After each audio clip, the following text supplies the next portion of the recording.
Scan for Sovi and straight A's only. Let's go! Position and speed squared are the whole game here, and this quick graph question unlocks fast once you connect the equation to the line.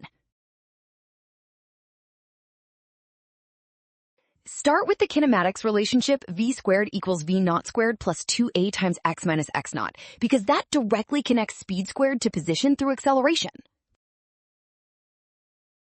On a graph of v squared versus x, that equation has line form, where v naught squared is the intercept and the coefficient of x, 2a, controls the slope.